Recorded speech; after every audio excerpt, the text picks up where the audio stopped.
Salut à toi, je suis Black Power du 155 Power Record. Aujourd'hui, nous allons voir comment est-ce que on réalise le mix d'une batterie live.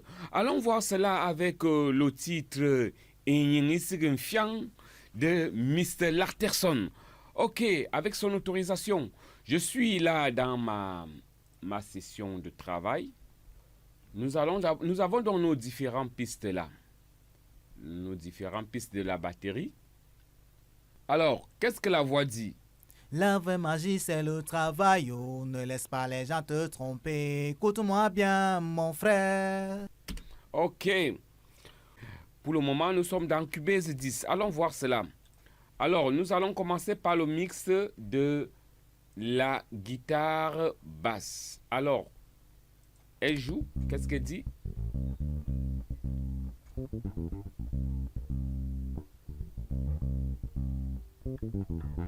Alors, il faut noter que dans la guitare basse, là, j'avais déjà appliqué certains traitements graphiques. C'est pour ça que vous voyez déjà la ligne de l'édition graphique de la guitare basse est très bien limitée là. Ce traitement graphique aussi, ce sera dans un autre cours. Alors, nous allons voir là directement le traitement insert. Alors, allons voir cela. Nous avons notre piste là.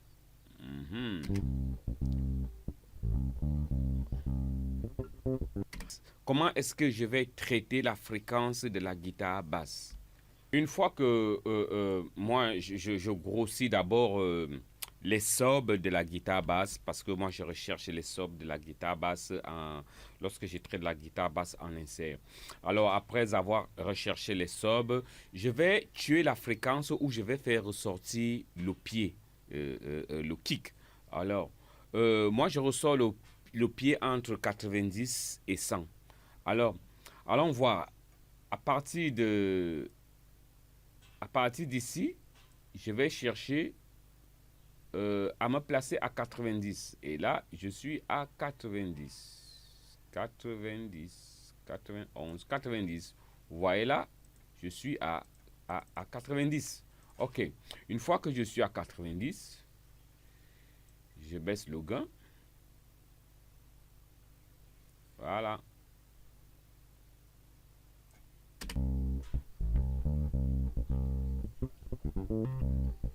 Et curieusement, ma basse a déjà une certaine aération, un certain... Alors je continue à améliorer les fréquences. Non, là il me rend ça un peu flou. Je remonte.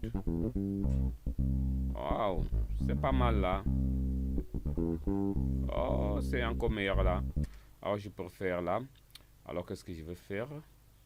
Je vais l'étaler. Voilà. Je l'étale un peu plus.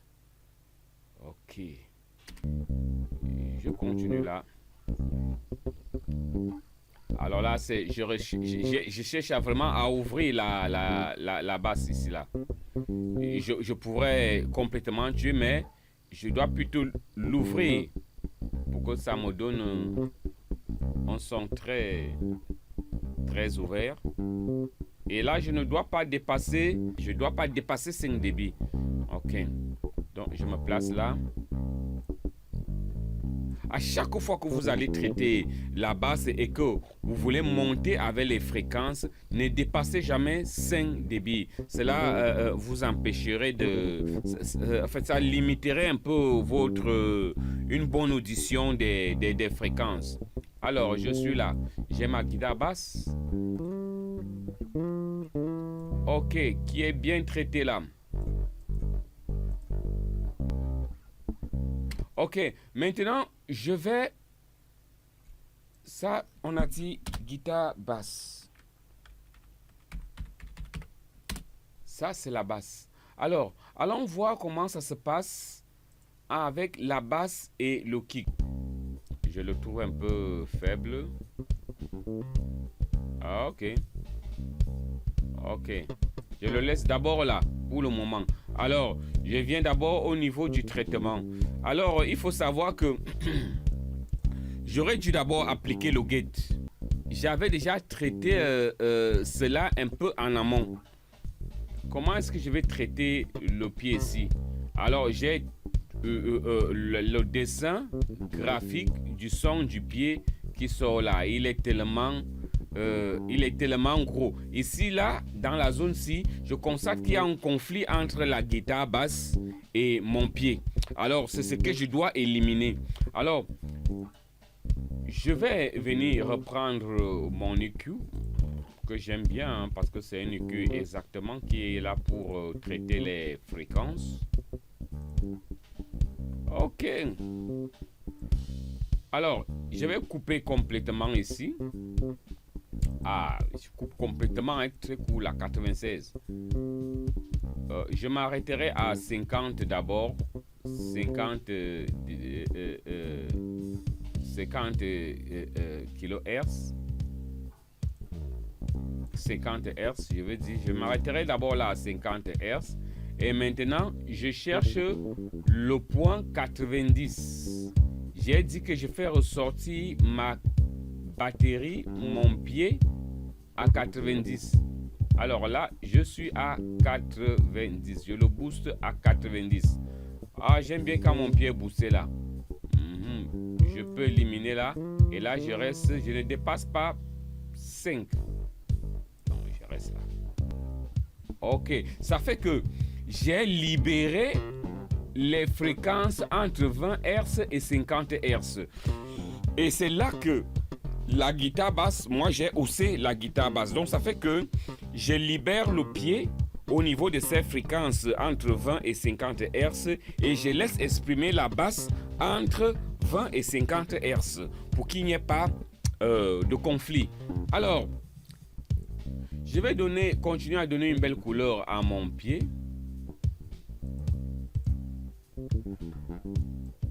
Alors, je vais chercher une fréquence que je n'adore pas souvent ici. Cette fréquence-là, cependant, me permet d'ouvrir complètement le pied. Ah, ici, zone. Ah, je le peux faire là. Je le peux faire là. Ok. Ok, je préfère un truc comme ça. Je gonfle le pied. Et là, je gonfle ça. Ok. Je continue.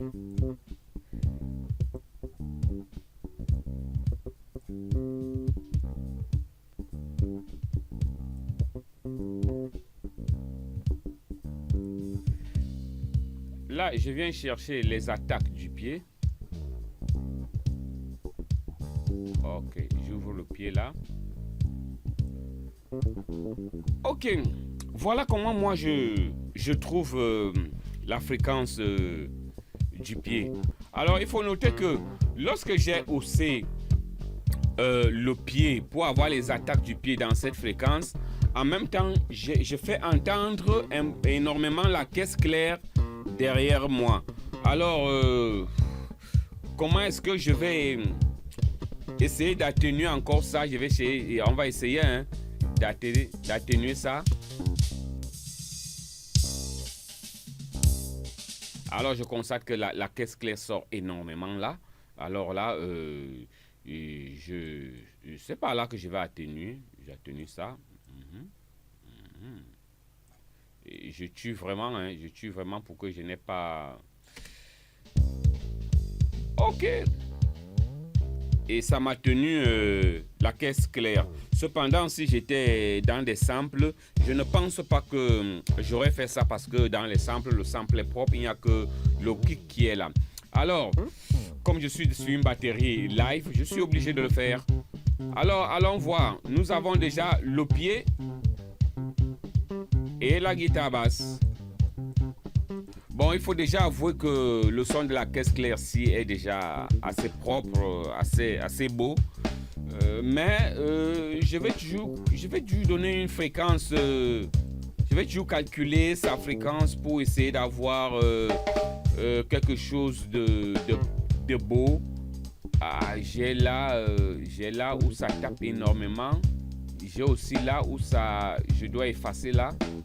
Je dois éliminer là parce que ça ne doit pas faire un conflit avec le pied et la guitare basse. Alors je vais dégager ça là. Je dégage complètement là. Ok, je nettoie jusque là.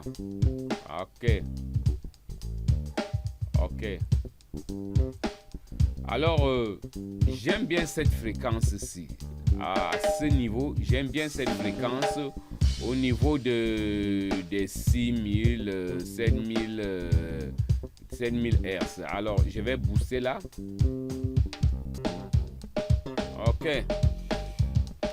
Je préfère laisser ma caisse claire là. J'ouvre légèrement là la piste des timbres. Les timbres, je fais ressortir les timbres là. Ok. Sortir les timbres par là. Ok. J'ai deux over. On a over à gauche, un over à droite. Alors les voilà. Alors eux, je vais aussi les placer. Je calcule leur fréquence. Je le mets en solo pour mieux la voir parce que je ne l'avais pas bien. Ok.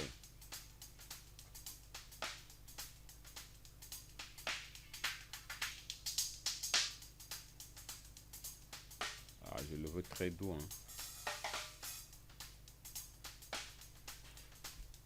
Ok, celui-là peut rester là. Il va aller... je prends l'autre.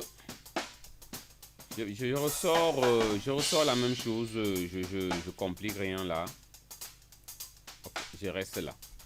Ok, voilà mes deux overs que j'ai placés. Maintenant, il y a la chalet.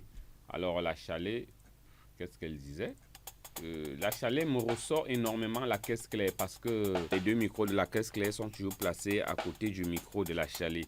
Notre multiband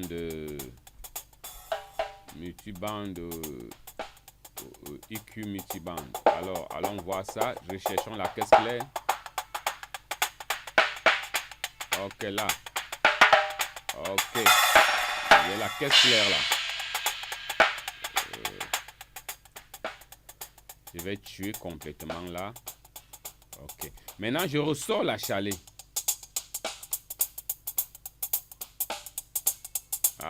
Je ressors la chalet là. Ok. Je me limite là. Je grossis un peu.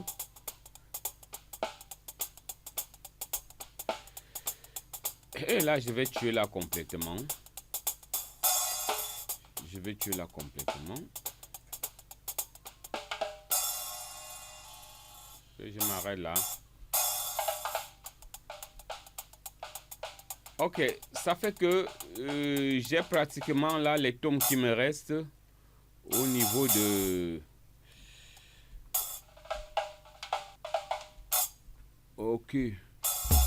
Ok, voilà les tomes. Alors on élimine là, mais avec tact. Alors on diminue. Ok, je préfère là. Alors, je tue une autre fréquence. Alors, quelque part là.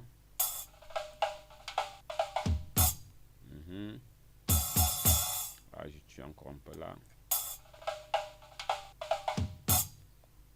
Allons voir ce que ça donne. Nous avions trouvé d'abord les fréquences de la batterie. Alors, allons voir comment dans l'ensemble ça donne.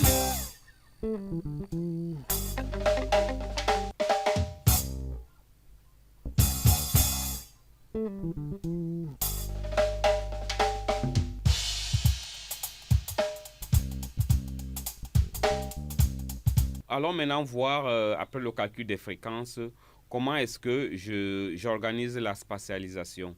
Pour ceux qui suivent les cours en direct ici au studio, je crois qu'ils ont eu un gros cours sur la spatialisation et un chemin que je les ai offert. La spatialisation des overs. Alors, je vais me limiter là Enfin, je pousse à fond, hein. Je pousse à fond. Je pousse à fond. Je sors complètement du panorama. Pourquoi? Parce que ça va me redonner une certaine couverture, puisque les deux sont presque joués comme si c'était... les deux ont le même jeu. Alors, même si je les pousse à fond, ils vont revenir comme si c'était mono. Alors, je les ai poussés à fond. Ça m'ouvre un peu plus le son. Bon, au niveau des tomes, alors je vais placer les tomes quelque part là. Et il faut savoir que dans cette chanson de La Terre sonne, nous n'avions pas les bongos. On n'a pas mis l'accent sur les bongos, il n'a pas joué les bongos parce que réellement la chanson c'est un truc un peu afro et qui finit par le mbolé à la fin. Alors voilà ce qu'il a voulu réaliser. Donc, les bongos devraient être là, mais c'est lui, hein. Chacun fait son truc comme il veut. Et je crois qu'il apprécie ça comme ça. Bon, allons voir. On va mettre les tomes à gauche. On va mettre l'autre tome, parce que voilà l'autre tome qui est là. Bon, l'autre tome est là, hein. Je le mets aussi à 30. Bon, je mets même ça à 45, pourquoi pas. Bon, 40, bon, il reste à 40. Et les autres, je les mets aussi à 40, bon, 45, 40. Ok. Bon.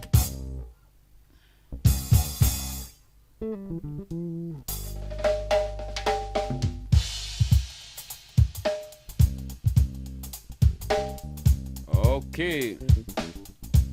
Bon, vous voyez déjà avec ce travail des fréquences, nous avions déjà essayé de bien placer chaque instrument à sa place avant de commencer la compression. Alors, voyons voir qu'est-ce qui se passe avec la compression pour ce cas de figure.